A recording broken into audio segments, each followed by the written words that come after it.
तनुज मत करो।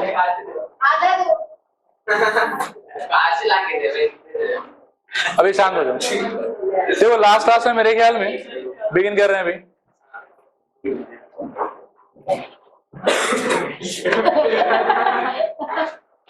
करें, स्टार्ट करें।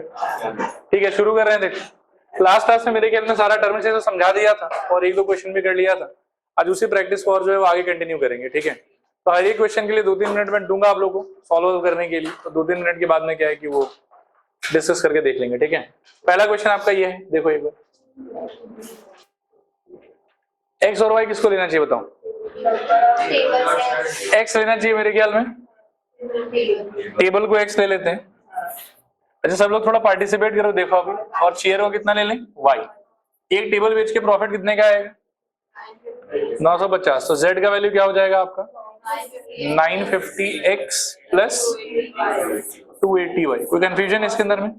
सर ऊपर कॉस्ट भी तो दिया हुआ है, टेबल कॉस्ट 800 आएगा, उसका भी करेंगे एप्लीकेशन। ये समझ में आ रहा है? प्रॉफिट इतना है मेरा। उसके बाद में देखो कंस्ट्रेंट्स का अगर बात करें तो x greater than equal to 0 और y greater than equal to 0, ये तो होगा ही पक्का, इसमें तो कोई डाउट है ही नहीं। आगे अगर मैं बात करूं तो ही हैज रुपीज इतना टू इन्वेस्ट एंड स्टोर इतना ही आइटम वो कर पाएगा, मतलब इतना कहीं स्पेस है उसके पास में बेसिकली। और कॉस्ट का अगर हम बात करें तो 800 रुपया और इसका कितना लग रहा है? 200 रुपये। तो एक चेयर का अगर 800 लग रहा है तो एक्स चेयर का कितना लगेगा उसके लिए? 800x और प्लस 200 y मेरे ख्याल में। ये बात समझ में आ रहा होगा।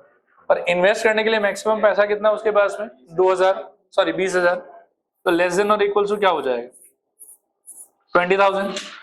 और दूसरा कंस्ट्रेंट मैक्सिमम कितना पीस स्टोर कर सकता है वो? 80। x plus Y less than is equals to 80। ठीक है, अब इनको सॉल्व करके जो भी आंसर आएगा वही आपका फाइनल आंसर रहेगा। हम सॉल्व नहीं करेंगे, हर एक को ऐसे फॉर्मुलेट करके छोड़ देंगे। सॉल्विंग वाला पार्ट अपने एंड पे देखना, किसी क्वेश्चन का नहीं कर पाओ तो लाके पूछ लेना, बता दूंगा। चलेगा ये वाला? नेक्स्ट देखो,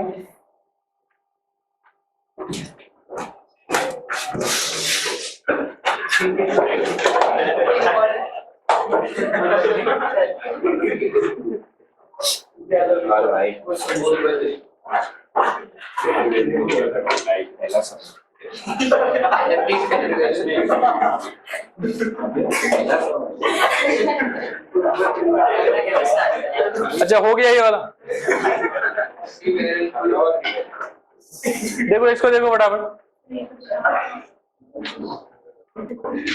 यहां से प्रॉपर एमएल अग्रवाल का एग्जांपल जो है वो स्टार्ट हो रहा है। ठीक है, तो फटाफट देखते जाओ।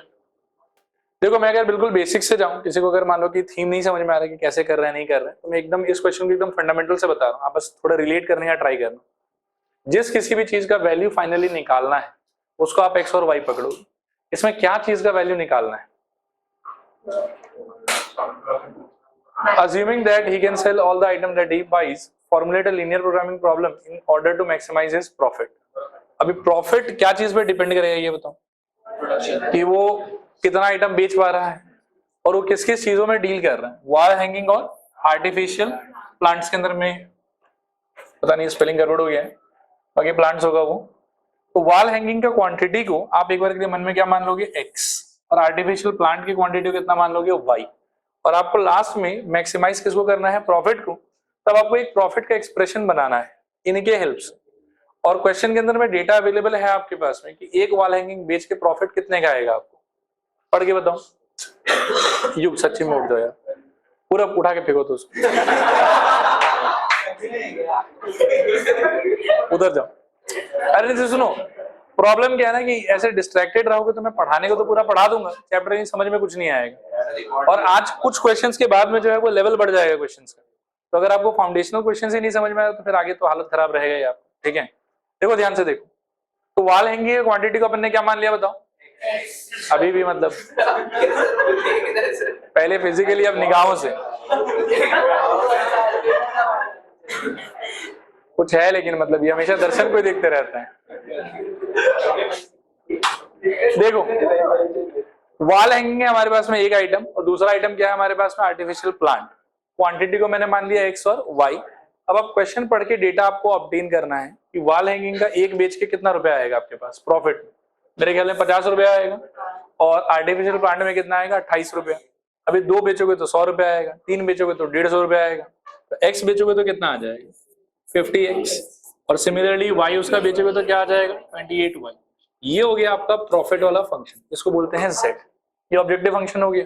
अब आपको एक एक करके जो भी लिमिटेशंस क्वेश्चन में मेंशन करके दिया हुआ है ना, उन लिमिटेशंस को लिस्ट आउट करना है। पहला लिमिटेशन आपका होगा x greater than equal to 0, y greater than equal to 0। ये तो आंख बंद करके बोल सकते हो। उसके बाद में आप देखोगे और क्या क्या बोला हुआ है। ये बोल रहा है इसके पास में 15,000 रुपया है इस बिजनेस में इन्वेस्ट करने के लिए।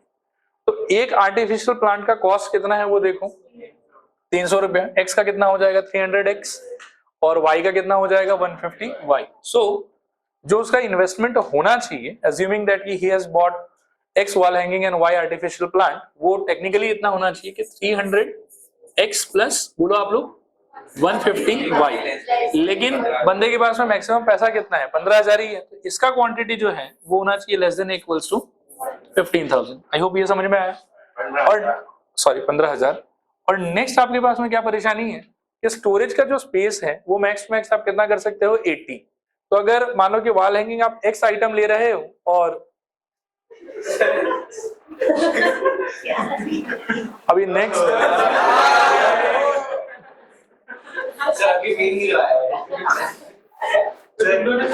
हाँ ये बात अच्छा है, पता है निजांत, उसको देखते रहना, ये मतलब बहुत खतरनाक लड़का है ये। अच्छा मैं कहाँ पे था देखो, तो 300x plus 150y less than equal to 15,000। और नेक्स्ट अपने पास में क्या है देखो, जो स्टोरेज स्पेस है वो मैक्सिमम अपन 80 आइटम ही स्टोर कर पाएंगे। तो इसका अगर x आइटम लिया उसका y आइटम लिया तो टोटल नंबर ऑफ आइटम कितना हो गया x और y के टर्म्स में x प्लस y, और इसका वैल्यू ज्यादा से ज्यादा कितना हो सकता है 80। 15 कैसे हो जाएगा, ठीक है। तो क्या हो जाएगा बताओ x plus Y less than equals to 80। और इसके बाद का प्रोसेस तो वही है कि सारा इनइक्वालिटी को प्लॉट करो, फिजिबल रीजन मिलेगा, उसका जो भी कॉर्नर पॉइंट या वर्टाइसेस आएगा उन वर्टाइसेस के हेल्प से आप z का मैक्सिमम वैल्यू निकाल पाओ। क्लियर है मेरे ख्याल में। कितने लोग का ये आ गया था सारा इनइक्वालिटी, वेरी गुड। बोलो ये पहले वाला भी तो लोग कॉस्ट और दिया हुआ था कितने पे, उसमें 150 इसमें प्रॉब्लम नहीं है। अच्छा थोड़ा मैंने ही गलत बना दिया, सॉरी। z के अंदर में ये नहीं होना चाहिए, मैंने ध्यान नहीं दिया, सॉरी। इसमें वो बोला हुआ कि प्रॉफिट का क्वांटिटी नहीं है, इतने में वो बेच रहा है उसको इसका क्वांटिटी है, तो कॉस्ट कितना दिया हुआ था उसको 800 है, तो प्रॉफिट टेबल पे कितना आ जाएगा 150x, और चेयर पे कितना आ जाएगा 200 कॉस्ट है और 80y आ जाएगा। ये रहेगा आपका ऑब्जेक्टिव, ठीक है। क्लियर है मेरे ख्याल में। चले आगे फिर यहाँ से, इसमें क्या, अच्छा हाँ इसमें भी ठीक दिया, और तो इसका सारा समझा दिया मैंने आपको, यही सारा इनइक्वालिटी जो अपन ने फ्रेम किया। नेक्स्ट इसको देखो,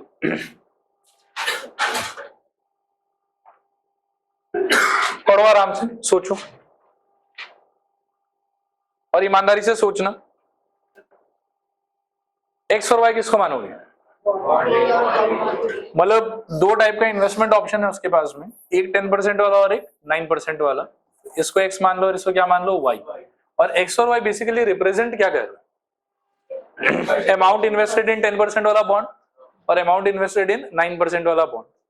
और मैक्सिमाइज क्या चीज को करना है आपको, रिटर्न्स को। तो इसमें अगर 100 रुपए इन्वेस्ट करोगे तो रिटर्न कितना आएगा 10 रुपए, तो x रुपए इन्वेस्ट करोगे तो कितना रिटर्न आएगा 10% ऑफ x। तो z का वैल्यू क्या हो जाएगा बताओ 10/100 x प्लस 9/100 y, ये उसका रिटर्न आने वाला है। ये समझ में आ रहा है, क्लियर है पक्का। चलो आगे, अभी रेस्ट्रिक्शन क्या क्या होगा सोचो। सबसे पहले तो वही x greater than equal to 0 comma y greater than equal to 0। आगे आप क्वेश्चन पढ़ो थोड़ा सा, retired person wants to invest in amount of इतना, तो टोटल पैसा जो इन्वेस्ट करने के लिए है उसके पास वो तो 50,000 ही, तो क्या हो जाएगा बताओ x plus Y less than equal to कितना 50,000। चलेगा ये वाला। नेक्स्ट देखो, इस broker recommends investing in two types of bond A and B, ठीक है, इतना इतना return. He decides to invest at least इतना in bond A and at least इतना इन बॉन्ड बी। इसका मतलब x greater than equals to 20,000 and y greater than equals to 10,000, ठीक है, चलेगा। इसके आगे सोचो क्या है, he also wants to invest at least as much in bond A as in bond B, मतलब x greater than equals to y। इस लाइन का मीनिंग देखो, he also wants to invest at least as much in bond A as in bond B, मतलब bond ए में जो minimum investment होगा ना वो बॉन्ड बी के बराबर होगा, लेकिन ज्यादा भी हो सकता है। ऐसे भी सोच के देखो, ज्यादा रिटर्न देगा ना तो मिनिमम ये क्या करेगा कि 25,000 रुपए इसमें और 25,000 रुपए उसमें, ठीक है, लेकिन चांसेस ये भी है कि ये ए में 25,000 से ज्यादा लगाएगा और बचा हुआ जो अमाउंट होगा किसमें लगा देगा, बी में लगा देगा, लेकिन ए का जो इन्वेस्टमेंट है वो कभी भी बी वाले से कम नहीं होने देगा, ठीक है। तो उस चीज को हम ऐसे रिप्रेजेंट कर सकते हैं, X greater than equals to Y, ठीक है। तो ये सारा का सारा आपका इनइक्वालिटी हो गया। अब इनको सॉल्व करना है, आंसर निकालना है। हालांकि अब एक डिफरेंस थोड़ा सा नोटिस करूं, इसमें क्या बोला हुआ है, इसमें आगे चल के आपको ये नहीं बोल रहा कि what is the maximum profit. इन क्वेश्चंस में आपको बार बार क्या बोल रहा है कि formulate this as linear programming problem to maximize his returns. तो जब बोले कि formulate this as linear programming problem, that means कि आप z निकालो, सारा इनइक्वालिटी निकालो और छोड़ दो। अगर फॉर्मुलेट करने के लिए बोलता है तो आगे अगर बोलता है कि नहीं बताओ what is the maximum profit and what was the amount invested in bond A and what was the amount invested in bond B, उस केस में जो है वो आपको पूरा सॉल्व करना पड़ेगा। लेकिन इस टाइप के क्वेश्चन में पूरा सॉल्व करने की जरूरत नहीं है। तो क्लियर हुआ कि नहीं, बोलो। वो आएगा तो मैं बताऊंगा, इस चीज को मैं अलग से बता दूंगा ग्राफ में कैसे प्लॉट करना। हम इसके लिए टेबल बना के प्लॉट करेंगे। कौन सा लाइन बताओ, ये वाला। He also wants to invest at least as much in bond A as in bond B, मतलब B में जो भी क्वांटिटी इन्वेस्टेड रहेगा, A का क्वांटिटी ये तो उससे इक्वल होगा और ये फिर उससे ज्यादा होगा। तो इक्वल भी दिया हुआ है और ग्रेटर देन का सिंबल, ठीक है। क्लियर है मेरे ख्याल में। कितने लोग का मैच हो रहा था पूरा 100%? एक, ठीक, ये वही दिया हुआ है। नेक्स्ट देखो, बोलो x क्या चीज को लेना चाहिए और y क्या चीज को लेना चाहिए? नट्स के क्वांटिटी को x और बोल्ट के क्वांटिटी को y। ओके, अभी पढ़ लेता मैं क्वेश्चन एक बार। Manufacturer produces x nuts and bolts y. It takes 1 hour of work on machine A and 3 hours on machine B to produce a package of nuts. It takes 3 hours on machine A, 1 hour on machine B to produce a package of bolts. He earns a profit of itna per package on nuts and itna per package on bolts. How many packages it should be produced so that it maximizes profit? He operates a machine for at most 4 hours a day. Formulate this in number. ठीक है, करें। Maximise किसको करना? एक नट के packet से कितना का प्रॉफिट और एक बोल्ट के पैकेट से 7, तो z क्या हो जाएगा? 17.5x plus 7y। कोई कंफ्यूजन इसमें? अभी एक बहुत ही बेसिक बात कि x greater than equal to 0, y greater than equal to 0। उसके बाद में आप देखो कि जो नट है आपका और जो बोल्ट है आपका, ये क्या क्या चीज पे डिपेंड कर रहा है? मशीन ए पे और मशीन बी पे। आया बात समझ? नट को मशीन ए का कितना टाइम चाहिए और मशीन बी का कितना टाइम चाहिए? आपको दिया हुआ है सारा, देखो, बोलो। 1 hour on machine A and 3 hours on machine B. What about bolt?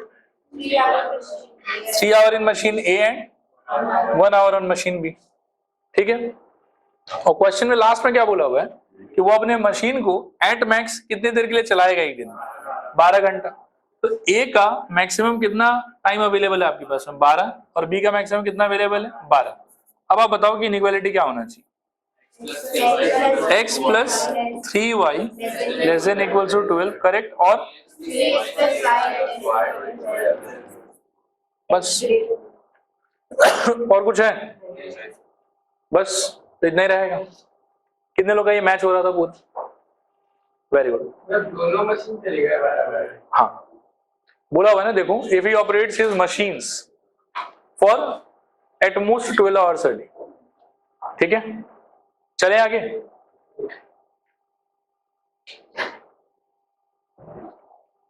बाकी है क्या? अच्छा, डन। नहीं, इसमें भी नहीं बोला है। देखो, इसमें भी बस बोल दिया कि formulate this as an LPP. ठीक है, नहीं, शुरुआत का 4-5 क्वेश्चन फॉर्मुलेट का, उसके आगे सॉल्विंग का भी है। ठीक है, चल रहे हैं आगे। फिर ये उसी का आंसर दिया हुआ है। देखो इसको देखो,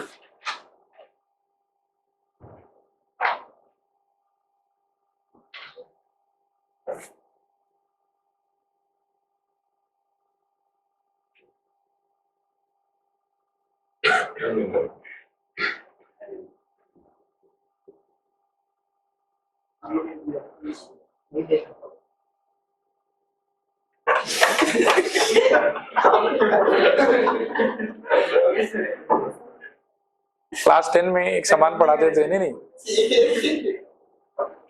एक वर्ड होता था कैटलिस्ट, याद है क्या मीनिंग होता था? इसको मतलब ही नहीं पता। हिंदी में बताइए।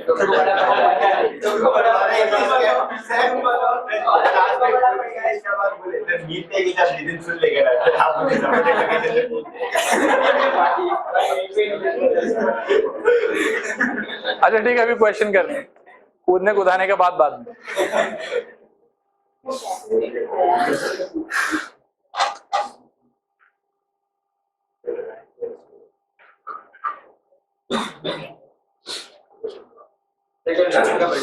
किसका? नमन का? जाते समय करेंगे अच्छे से।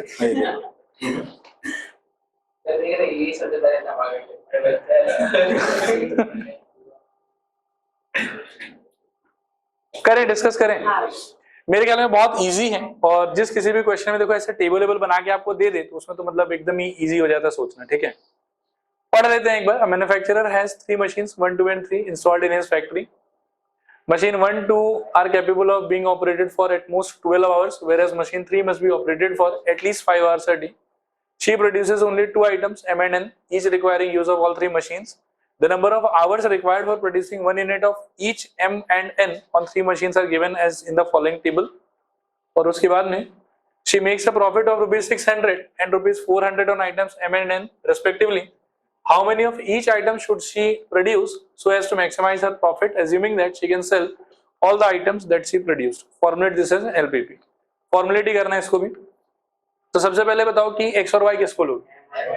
m और n के क्वांटिटी को। ठीक है, कि m अपन कितना प्रोड्यूस करेंगे x और n कितना प्रोड्यूस करेंगे y। फिर इस डेटा के हिसाब से एक पे प्रॉफिट m का कितना आएगा 600 और n की एक पीस पे प्रॉफिट 400। तो z क्या हो जाएगा मेरा बताओ? 600, थोड़ा आप लोग भी पार्टिसिपेट करूं, प्लस 400 y। ये समझ में आ रहा है? इमीडिएटली एक बात तो आंख बंद करके लिख ही सकते हैं, x greater than equal to 0, y greater than equal to 0। ये हमारा बर्थ राइट है। बोलो हाँ, द नंबर ऑफ आवर्स कहाँ दिया हुआ है?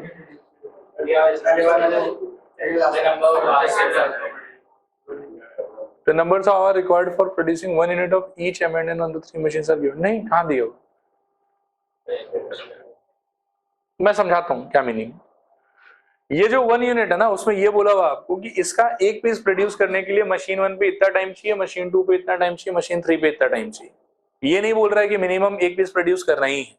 उसके लिए ऐसा बोलता कि the manufacturer will produce at least 1 piece of M and 1 piece of N। तब हम बोलते हैं कि x greater than equal to 1 और y greater than equal to 1। यहाँ पर मेरे को बोल रहा है कि M का एक पीस के लिए मशीन 1 पे इतना दे रखना होगा, उसको मशीन 2 पे इतना दे रखना होगा और मशीन 3 पे इतना दे रखना होगा। And same story goes for N, machine 1 पे इतना देर, मशीन 2 पे इतना देर, मशीन 3 पे इतना देर। अब आप मेरे को बताओ कि M का आप कितना पीस प्रोड्यूस कर रहे हो? X piece. ठीक है, अब अगर मैं मशीन 1 का बात करूं तो मशीन 1 को कितने देर के लिए चलाया जाता है, ये इन्फॉर्मेशन शायद यहाँ दिया हुआ, क्या तो पहला पेज पे दिया हुआ है।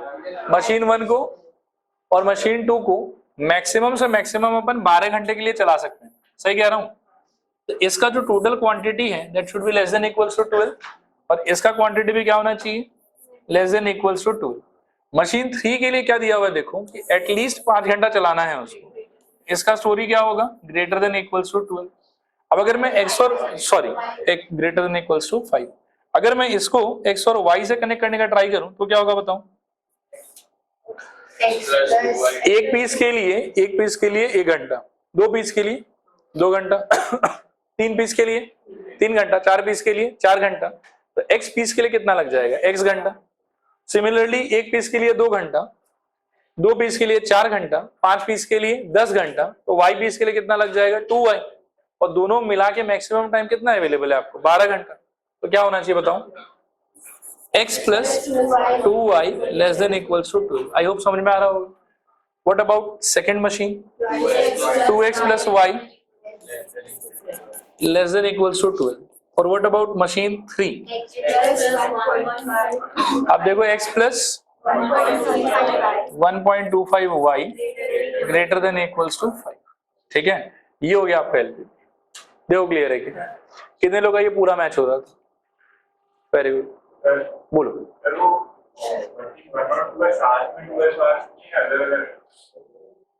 अलग अलग ही है. थोड़ा लैंग्वेज में क्लैरिटी नहीं है लेकिन अलग अलग ही. ठीक है, सब रिकॉर्ड हो रहा है उसमें. ठीक हो पानी.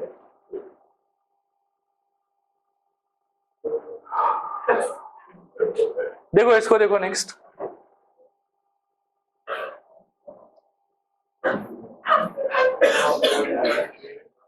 देखो कोशिश करो कि अपना बेस्ट एफर्ट डालने का, क्योंकि धीरे धीरे लेवल बढ़ेगा क्वेश्चंस का. और अगर फंडामेंटल क्वेश्चन ही नहीं हो रहा है आपसे तो आगे चल के दिक्कत आएगा. ठीक है, कोशिश करो. मैं टाइम दे रहा हूं 2 मिनट का, अच्छे से ट्राई. इजी हो जाएगा. डन.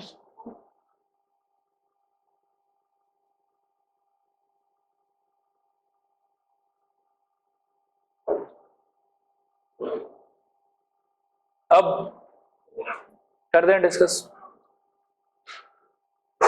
कितना फूड है, क्या क्या, और आपको जो अपना रिक्वायरमेंट मीट करना है, थोड़ा F1 खाना है और थोड़ा F2 खाना है. तो F1 का क्वांटिटी कितना मान लो, F2 का क्वांटिटी समझ में आ रहा सारा.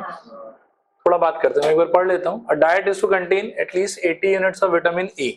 ठीक है, तो विटामिन ए का क्वांटिटी 80 यूनिट होना चाहिए. फिर और क्या बोला हुआ है, 100 यूनिट्स ऑफ मिनरल्स. तो मिनरल्स का क्वांटिटी कितना होना चाहिए, 100 यूनिट. फिर 2 foods F1 F2 are available. Food F1 cost कितना, ये कॉस्ट दिया हुआ आपको, और F2 का कॉस्ट कितना दिया हुआ है, 6. 1 unit of food F1 contains 3 units of vitamin A. ठीक है, तो विटामिन ए से रिलेटेड इंफॉर्मेशन ये रहा. देखो F1 में 3 यूनिट ऑफ विटामिन ए मिलेगा और 4 यूनिट्स ऑफ क्या मिलेगा, मिनरल. और F2 में अगर देखो तो क्या मिलेगा, 6 यूनिट्स ऑफ विटामिन ए और 3 यूनिट्स ऑफ मिनरल. तो मिनरल वाले को पिंक से मार्क कर लो, 3 यूनिट्स ऑफ मिनरल, और यहाँ कितना है, 4 यूनिट ऑफ मिनरल. फिर आगे क्या बोल रहे हैं, देखो formulate this as an linear programming problem. अच्छी लाइन दोबारा आ गया. Find the minimum cost for the diet that consists the mixture of these two foods and also meets the mineral nutritional requirements. हाँ, दोनों खाना थोड़ा थोड़ा मिला के खाएंगे. ठीक है, देखो क्वेश्चन क्लियर है पूरा पक्का आप लोगों को, श्योर? तो आओ डिस्कस करें क्या हो जाएगा. पहले ये बताओ कि x और y किसको लिया, फिर से F1 को x और F2 को y. अब अगर बात करें तो कॉस्ट को मिनिमाइज करने का सिचुएशन है, तो z इक्वल टू क्या हो जाना चाहिए, बोलो 4x प्लस 6y. इसको मिनिमम करना है. सबसे पहला कंस्ट्रेंट क्या होगा आपका, x greater than equal to 0, y greater than equal to 0. फिर नेक्स्ट है कि आपका जो फूड F1 है और F2 है, ये आपको प्रोवाइड क्या क्या कर रहा है, ये प्रोवाइड कर रहा है विटामिन ए और मिनरल्स. F1 कितना विटामिन ए देगा, 3, और कितना मिनरल देगा, F2 कितना विटामिन ए देगा और कितना मिनरल देगा. और विटामिन ए का आपको क्वांटिटी कितना चाहिए, एटलीस्ट 80, मतलब ग्रेटर देन इक्वल्स टू 80. और इसका क्या चाहिए, देख लो, इसका भी एटलीस्ट ही बोला हुआ है, ग्रेटर देन इक्वल्स टू. आया समझ? अब जब आप इनइक्वालिटी बनाओगे तो F1 आपने लिया है कितना, x, और F2 आपने लिया है कितना, y. तो x के हिसाब से क्या हो जाएगा बताओ, मतलब इससे कितना विटामिन ए मिलेगा, 3x, इससे कितना विटामिन ए मिलेगा, 6y, और मिनिमम कितना चाहिए, 80. तो इनइक्वालिटी क्या हो जाएगा बताओ, 3x plus 6y greater than और इक्वल्स टू 80. नेक्स्ट वाले में क्या होगा बताओ, 3y greater than equals to 100. ये हो गया आपका सारा इनइक्वालिटी. ठीक है, कितने लोग का ये मैच हो रहा था पूरा 100%? Very good. चले आगे. देखो ये है आंसर, सेम ही है शायद। देखो नेक्स्ट इसको देखो,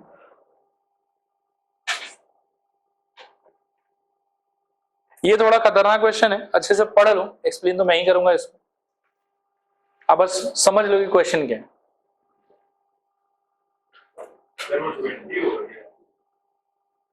हाँ वो 20 है।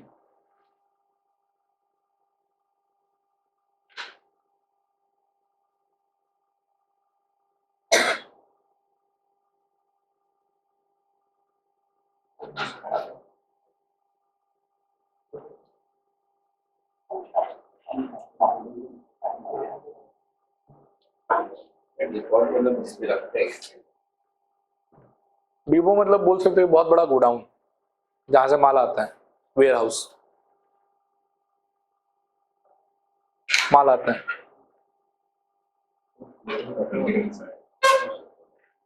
युग को पता होगा।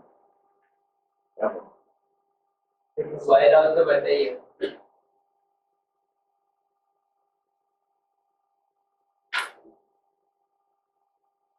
इस क्वेश्चन का आने का चांस एकदम ना के बराबर है, ठीक है, मतलब देयर इज नो चांस कि ये आएगा, लेकिन आइडिया आपको पता होना चाहिए। Second question.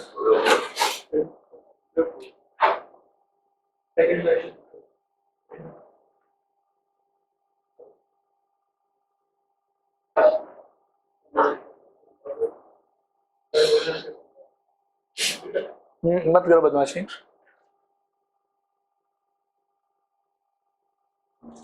From to there. From A. From A to A. From C to B.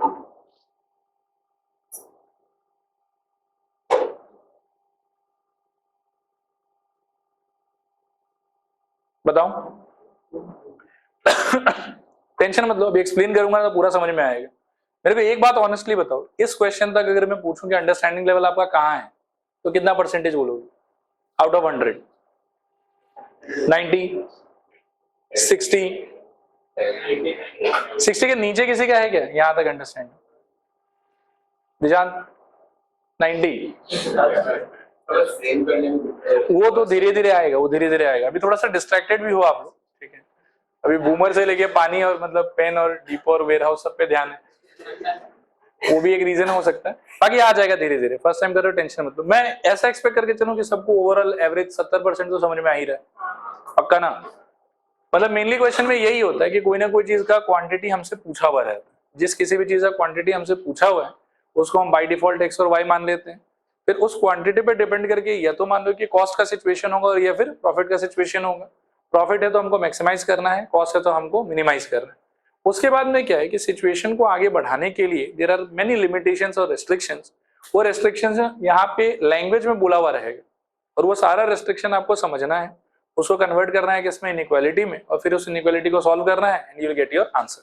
यही बेसिकली चल रहा है। और अभी तक जो हम देख रहे हैं, तो लास्ट टाइम मैंने आपको बोला था कि एक आपका होगा प्रोडक्ट लाइन का टाइप का प्रॉब्लम, वो अपन ने लास्ट क्लास देखा था।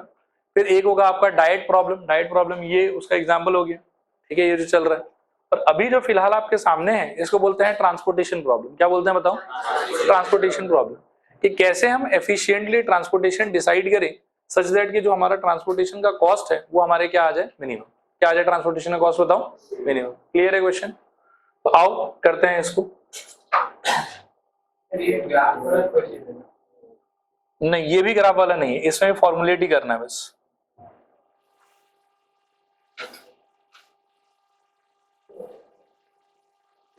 चलो देखो, अभी अगले 5 मिनट तक आप एकदम भी डिस्ट्रैक्ट मत होना, अच्छे से सुनते जाना सब कुछ। करूं? सबसे पहले मैं आपको क्वेश्चन थोड़ा समझाने का ट्राई करता हूं। डिपो का मतलब होता है कि बहुत बड़ा सप्लायर, सोच लो इसको कि ये सामान सप्लाई करेगा, और यहाँ पे 3 कस्टमर है। कस्टमर का नाम क्या क्या बताऊं? ए, बी और सी। तो सप्लायर अपना कौन हो गया? पी और क्यू, और कस्टमर कौन हो गया? ए, बी और सी, ठीक है। फिर क्या है देखो, पी के पास में कितना ब्रिक अवेलेबल है? 30,000, और क्यू के पास कितना अवेलेबल है? 20,000। तो पी के पास में है 30,000 और क्यू के पास में है। प्लीज अच्छे से देखते रहना, डिस्ट्रैक्ट मत होना। क्लियर है मेरे ख्याल में यहाँ तक? ए का रिक्वायरमेंट कितने का है? 15,000, 20,000, 15,000। ए का है 15 के लिख देता हूँ, बी का 20 के और सी का 15 के। ये इसका रिक्वायरमेंट है। अब बात ऐसा देखो, मान लो कि एक ही मालिक का ये पी वाला डिपो भी है, क्यू वाला डिपो भी है, तो ऐसे ही आंख बंद रहे कहीं से भी किसी को भी माल नहीं भेजेगा। वो ऑब्वियसली कोशिश करेगा कि माल को ऐसे भेजा जाए ताकि ट्रांसपोर्टेशन कॉस्ट क्या हो, एकदम कम। अब मान लो कि ये जो ए वाला कस्टमर है, ये सपोज करो कि पी के बहुत पास रहता है, तो ऑब्वियसली पी से ही इसको माल सप्लाई करने का ट्राई किया जाएगा, क्यू से इसको क्या माल सप्लाई करेंगे। अब लेकिन इतना एफिशिएंटली सोच पाना कि ये किसके पास है, वो किसके पास है, और किसको कितना कौन से डिपो से पहुंचा है, वो मैनुअली आपके दिमाग के लिए पॉसिबल नहीं। आया बात समझ? तो उसके लिए आपको क्या है कि मैथमेटिकल प्रोसेस के थ्रू ही होके जाना पड़ेगा। मैथमेटिकल प्रोसेस के थ्रू कैसे जाएंगे वो मैं भी एक्सप्लेन करूंगा। सिचुएशन तो क्लियर है आपको कि ये आपका सप्लायर है, ये भी आपका सप्लायर है, दोनों सेम ही आदमी का है, और ये 3 कस्टमर है उसके पास। तीनों कस्टमर का डिस्टेंस दोनों डिपो से सेम तो नहीं होगा ऑब्वियसली, ठीक है। तो हमको ऐसा ट्रांसपोर्टेशन का सिचुएशन बनाना है जिससे कि हमारा ट्रांसपोर्टेशन का कॉस्ट क्या हो जाए, मिनिमम। क्लियर है यहाँ तक? अब मेरे को तो देखो एकदम अबोध बालक की तरह कुछ पता है ही नहीं कि किसको कितना दे नहीं दे।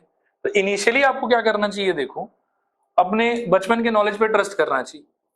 आप ऐसा मान लो कि पी ए को एक्स सप्लाई करेगा, नहीं पता आपको कितना सप्लाई करेगा, इसलिए कितना सप्लाई करेगा वो एक्स। पी बी को वाई सप्लाई करेगा,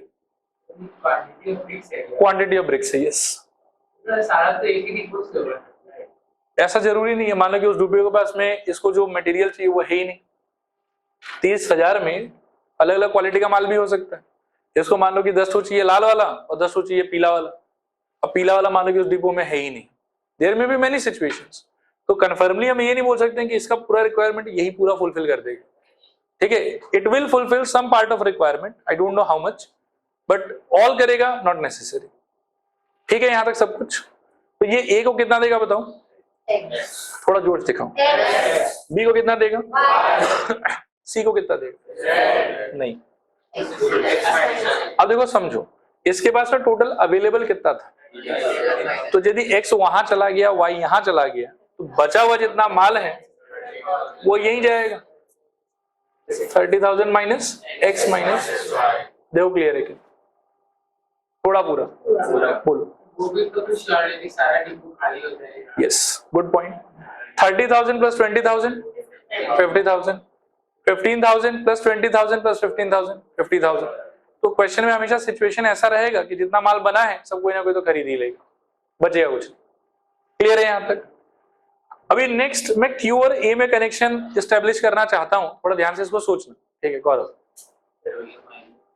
ठीक है, रडार को ऐसे सीधा रखो तो ऐसे करके, हाँ ठीक है। अब क्यू और ए में अगर रिलेशनशिप मेरे को चाहिए तो ए को ऑलरेडी पी ने कितना सप्लाई कर दिया और इसका डिमांड कितने का था, 15,000 का।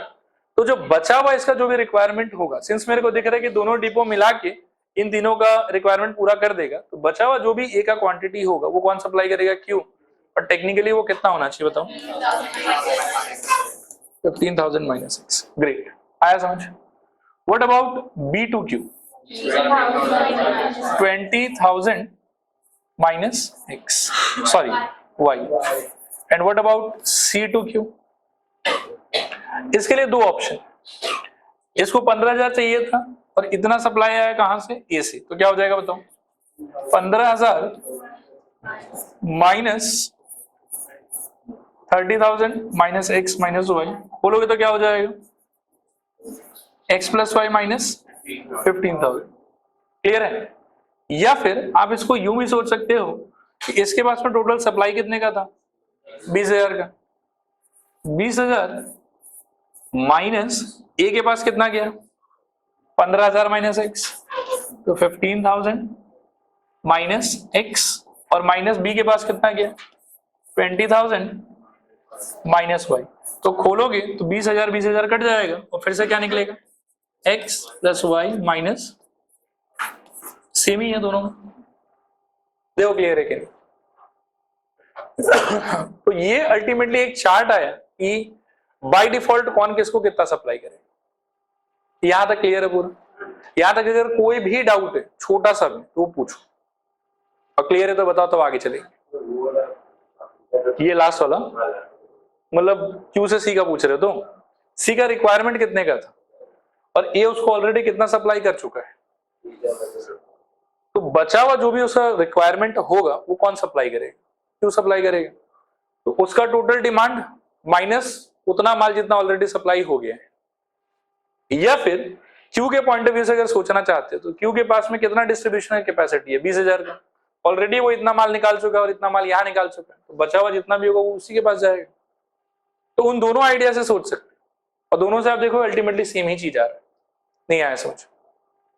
ठीक है, क्लियर है, पक्का, क्या श्योर अर्षित, ठीक है, तो ठीक है।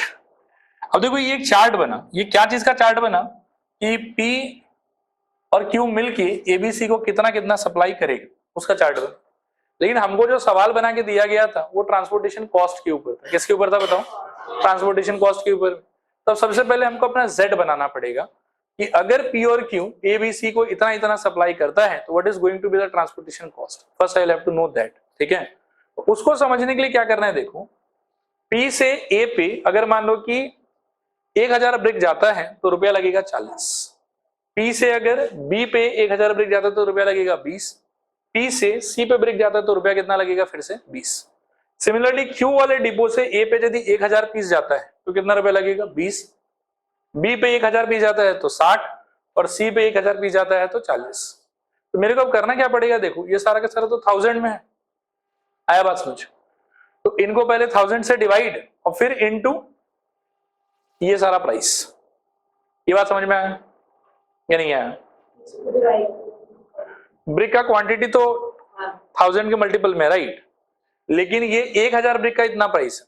तो आप ऐसा समझो, देखो 1000 ब्रिक का प्राइस कितना, 40, तो एक ब्रिक का प्राइस 40/1000 और आपने कितना सप्लाई किया, मान लो कि x ब्रिक सप्लाई किया तो क्या हो जाएगा, 40/1000 इंटू x, ठीक है। तो मैं बोल रहा हूं कि इन सारे क्वांटिटी को आप मन ही मन 1000 से डिवाइड कर लो और फिर जो भी रेट चार्ट दिया हुआ आपको उससे मल्टीप्लाई कर देंगे, ठीक है। तो अभी आप डिसाइड करते हैं कि z का एक्सप्रेशन क्या होना चाहिए। तो P से A जाने के लिए रेट कितना है, 40, तो क्या हो जाएगा x/1000 इंटू 40। नहीं आया समझ,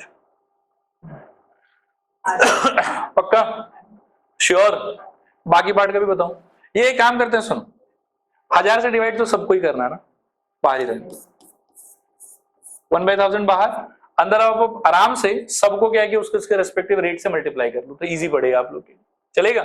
बता मेरे को P से A वाले के लिए क्या हो जाएगा, थोड़ा पार्टिसिपेट करो सब लोग, अच्छा लगेगा।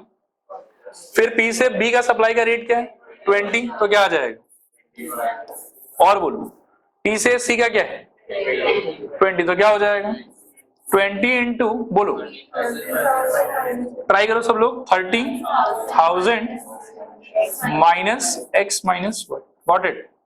और बोलो, खत्म नहीं हुआ अभी, प्लस क्या है 20, तो 20 इंटू 15,000 माइनस x, और बोलो प्लस 60 इंटू क्या 20,000 माइनस y, और प्लस 40 इंटू क्या x प्लस y माइनस 15,000।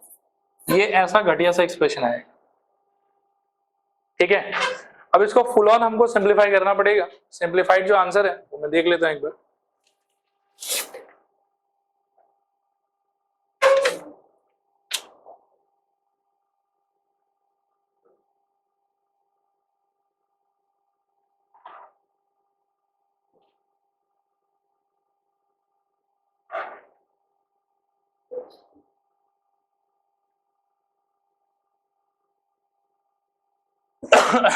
एक बार कैलकुलेट भी कर ही लेते हैं, उसमें मतलब दिया हुआ है बट मेरे को ट्रस्ट थोड़ा कम हो रहा है।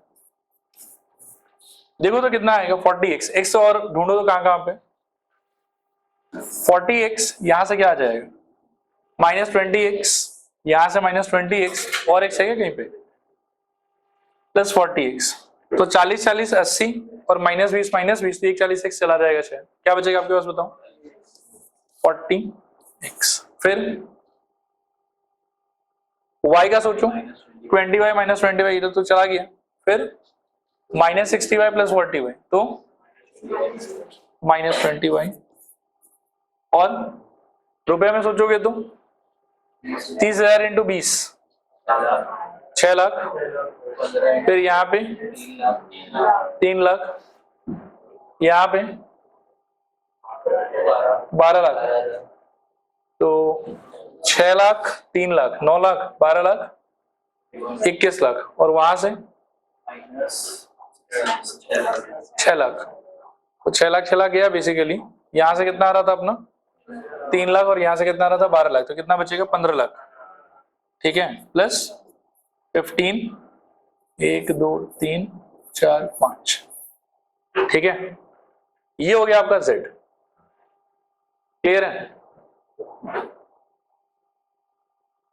अच्छा, अभी तो Z आया, इसके अलावा इनइक्वालिटी भी चाहिए होगा सॉल्व करने के लिए। इनइक्वालिटी क्या होगा, गेस कर सकते हो?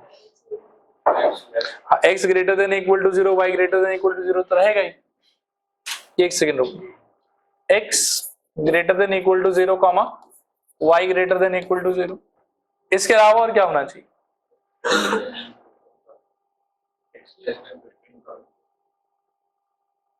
नहीं, मैं एक सिंपल ट्रिक बताता हूं आपको। यहां तक क्वेश्चन क्लियर है पक्का?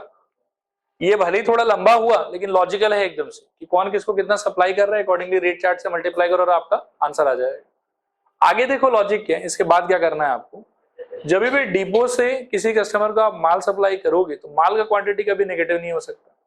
बिकॉज वंस अगेन माल का क्वांटिटी नेगेटिव होने का मतलब क्या है कि कस्टमर ने सप्लायर का नुकसान करा दिया और कस्टमर से अब सप्लायर पा रहा है। समझ रहे हो? तो वैसा तो कभी होगा नहीं। ठीक है मेरे ख्याल में। तो हर एक ये जो माल का क्वांटिटी है आपका, वो इंडिविजुअली क्या होना पड़ेगा, पॉजिटिव होना पड़ेगा। मतलब इसका वैल्यू भी पॉजिटिव होना चाहिए, इसका वैल्यू भी पॉजिटिव होना चाहिए, इसका भी होना चाहिए, इसका भी होना चाहिए, इसका भी होना चाहिए और इसका भी होना चाहिए। तो आपका जो इनइक्वालिटीज बनेगा, ऑलरेडी देखो 2 तो आ गया है। तीसरे वाले में क्या है आपके पास में 30,000 माइनस x माइनस y। तो ये क्या हो जाएगा बताओ? 1 2 3 4 minus x minus y greater than equal to 0। Ultimately ये अपने को दे देगा x plus Y less than equals to how much 30,000। ठीक है, और क्या है बताओ? 15,000 माइनस x, तो वो क्या हो जाएगा बोलो? 15,000 minus x greater than equal to 0। ये क्या दे देगा बोलो? 15,000 greater than equal to x। फिर क्या है आपके पास में? मेरे ख्याल में 20,000 minus y greater than equal to 0। यहां से क्या आ जाएगा बताओ? 20,000 greater than equals to y या y less than equals to 20,000।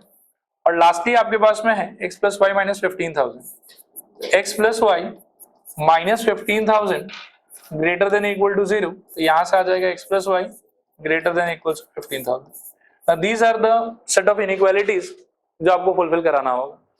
तो इस क्वेश्चन को लेके आई एम प्रीटी श्योर कि देखो इसको सॉल्व करने के लिए तो नहीं पूछेगा, फॉर्मुलेट करने के लिए लेकिन पूछ सकता है, क्योंकि फॉर्मुलेट करने में कोई बहुत ज्यादा भारी काम है नहीं और यहां तक ही आपका आंसर खत्म हो जाता है। क्लियर है? कॉपी कर लो इसको।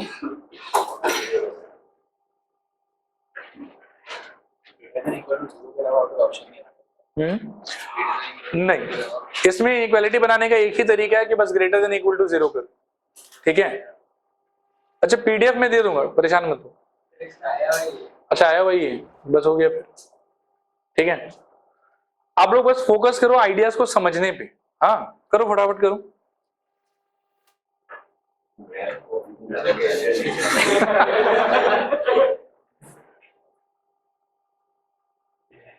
हो गया होगा, ये भी कर ही लोगे शायद, ये लिखना है, लिख लिया। ठीक, मिलाओ एक बार।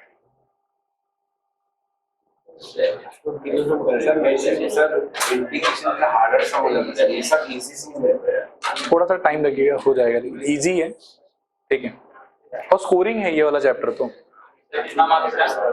ये 8 मार्क है इसमें, फालतू का एकदम। इंटीग्रेशन में कितना मार्क्स है? इंटीग्रेशन का बाइफरकेशन नहीं है, पूरे कैलकुलस में मिला के 15 मार्क।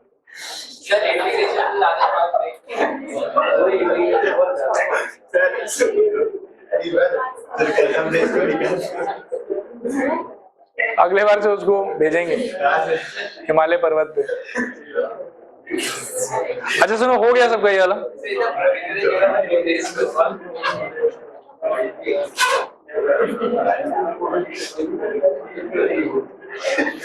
ठीक है, देखो मेरे ख्याल में आज रुक जाते हैं यहाँ पे, ठीक है? आप लोग घर से लेकिन ये सारा थोड़ा ढंग से दिमाग में डाल के आना, बाकी अगली क्लास देखा।